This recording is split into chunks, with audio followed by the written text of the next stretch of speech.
ଆଜି ଆମେ ପଢ଼ିବା ଔଚିତ୍ୟ।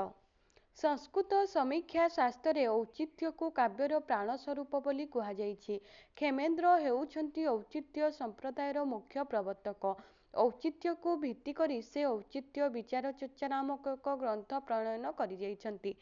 ଔଚିତ୍ୟକୁ ସେ ଏକ ବ୍ୟାପକ ଦୃଷ୍ଟିକୋଣରୁ ପର୍ଯ୍ୟାଲୋଚନା କରିଛନ୍ତି।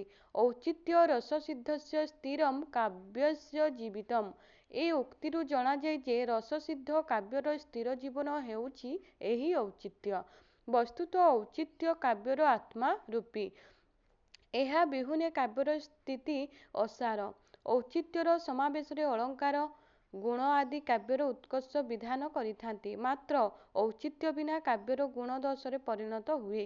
କାବ୍ୟରେ ଅଳଙ୍କାର ଅଳଙ୍କୃତ ନ ହୋଇ ଅଳଙ୍କୃତିରେ ପରିଣତ ହୁଏ। ଉପେନ୍ଦ୍ରଙ୍କ ଲାବଣ୍ୟବତୀ, କଟିବ୍ରହ୍ମାଣ୍ଡ ସୁନ୍ଦରୀ ଓ ବୈଦେହୀଶ ବିଳାସରେ ଏହାର ବହୁ ଦୃଷ୍ଟାନ୍ତ ବିଦ୍ୟମାନ। ବୈଦେହୀଶର ବିଚାରଇମାଳ ଯମ କରେ କବି ଦିନେ ପର୍ଯ୍ୟାୟ ଅଥବା କଟିବ୍ରହ୍ମାଣ୍ଡ ସୁନ୍ଦରୀର ଆଷାଢ଼ ସୋଦାନ କାଳ ହେଲା ଉଦୟ ପରି ଋତୁ ବର୍ଣ୍ଣନା ପର୍ଯ୍ୟାୟରେ ଏହା ଲକ୍ଷଣୀୟ।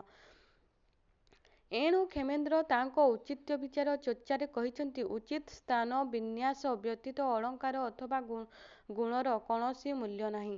ଅଳଙ୍କାର ଓ ଗୁଣ ଯଦି ଔଚିତ୍ୟଯୁକ୍ତ ହୁଅନ୍ତି ତେବେ ଅଳଙ୍କାର ଅଳଙ୍କାର ରୂପେ ଓ ଗୁଣ ଗୁଣ ରୂପରେ ସାର୍ଥକ ଲାଭ କରିଥାଏ।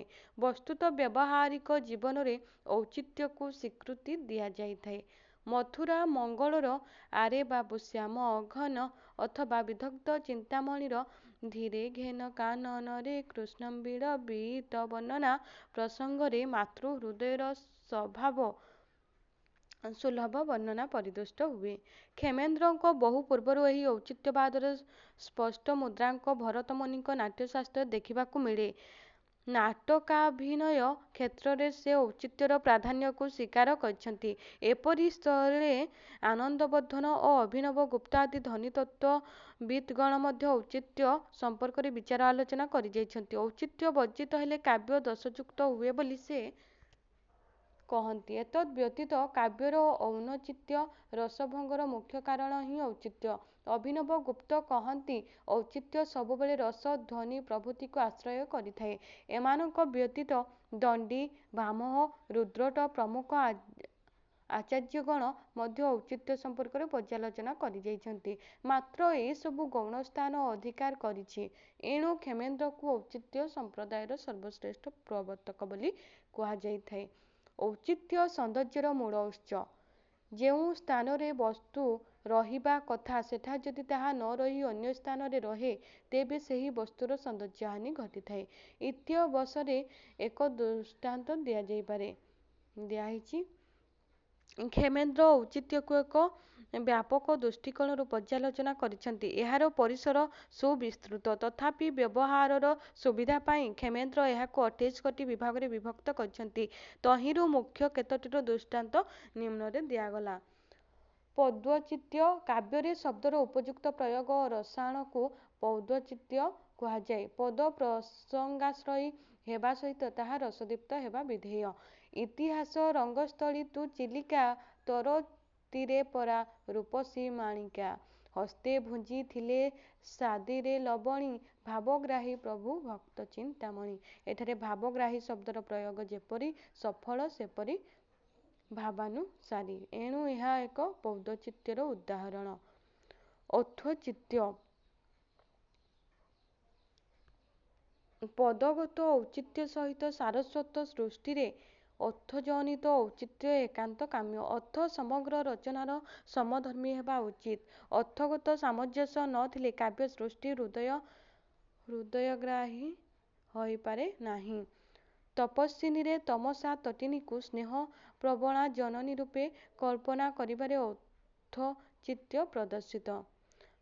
ସତତ ସୀତା ସକାଶ ରହ ଚାହିଁବା ସକାଶ, ପାଇସୁ ଭବକାଶ ଏହି ଉପାୟେ, ହୋଇ ବହୁ ନେତ୍ରବତୀ ବହୁ ହୃଦ ବହୁମତୀ, ଲାଭ କଲା ବୁଦ୍ଧିମତୀ ଅନେକ କାୟେ, ସମଧର୍ମ ସମ ଗୁଣରେ ମିଶି ମନ ତସ ଲଭେ ବହୁ ଗୁଣରେ। ବହୁ ଦିନ ପରେ ମୋ ପରିତ୍ୟକ୍ତା ଝିଅକୁ ଦେଖିବାରେ ଯେଉଁ ଉତ୍ସାହ, ଯେଉଁ ଆନନ୍ଦ, ସ୍ନାନରତା ସୀତାଙ୍କୁ ଦେଖିବାରେ ତମସାଠାରେ ସେହିପରି ଏକ ପରିବେଶ ସୃଷ୍ଟି କରାଯାଇଛି। ଅଳଙ୍କାର ଚିତ୍ୟ ଅର୍ଥ ଓ ରସାନୁସାରୀ ଶବ୍ଦାଳଙ୍କାର ଅଥବା ଅଳଙ୍କାର ବିନ୍ୟାସକୁ ଅଳଙ୍କାର ଚିତ୍ୟ କହନ୍ତି।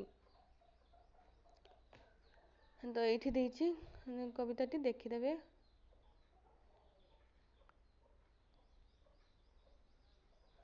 କେବଲେ କାଳି କୁଣ୍ଡଳୀ ପ୍ରାୟ କଳା ନାଗକୁ କରିଛି ଭୟ ବିଜୁଳି କପଟରେ ଅନାରସା। ଦେଖିଦେବେ। ଏଠାରେ କ ନ ପ୍ରଭୃତି ଅନୁପ୍ରାସ ଓ ଉପମା ରୂପକ ଆଦି ଅଳଙ୍କାରର ସମାବେଶରେ ମେଘର କାମୋଦ୍ଦୀପକ ବର୍ଣ୍ଣନା ଦେଇ ଶୃଙ୍ଗାର ରସର ଅବତାରଣା କରାଯାଇଛି। ରସ ଚିତ୍ୟ ଔଚିତ୍ୟ ରସର ମୂଳ ଉପାଦାନ କହିଲେ ଚଳେ। ବିଭାବ ଓ ଅନୁଭାବର ଯଥାଯଥ ବିନ୍ୟାସ ବ୍ୟତିରେକ ରସର ପରିପ୍ରକାଶ ସମ୍ଭବ ନୁହେଁ। କଳା କଳେବର ଧୂଳି ଧୂସର କଟିରେ କଙ୍କିଳି ନାହିଁ ଅମ୍ବର କାକର ପ୍ରାୟେ ଝାଳ ବିନ୍ଦୁ ବିନ୍ଦୁ କଳିତ କରିଛ ଶ୍ରୀମୁଖ ଇନ୍ଦୁ କମଳେ ଭୃଙ୍ଗ ଖେଳିଲା ପ୍ରାୟେ କଳା ଡଳା ଚଳେ ଅପାଙ୍ଗ ଯାଏ। ଏଠାରେ ବାତ୍ସଲ୍ୟ ରସର ଅନୁକୂଳ ବିଭାବାଦିରେ ବର୍ଣ୍ଣନା ହେତୁ ରସଚିତ୍ୟ ରହିଛି। ଏଣୁ ମହାଯାତ୍ରାରେ ଦ୍ୱାପର ଯୁଗରେ କଳି ଆଗମନ ଚିତ୍ର ଦେଲାବେଳେ ରାଧାନାଥ କହୁଛନ୍ତି ସେ ନବରେ ଚାଲୁ ଚାଲୁ ଅତି ସାବଧାନେ ଖସଡ଼ି ତା ଗଡ଼ ଦୁଷ୍ଟ ପଡ଼ିଲା କଚାଡ଼ି। ଉତ୍ତାନେ ବାହୁଡ଼ି ତେଣୁ ଗଲା ଅପସାନେ ସତ୍ୟ କିହେ ଏ କାହାଣୀ।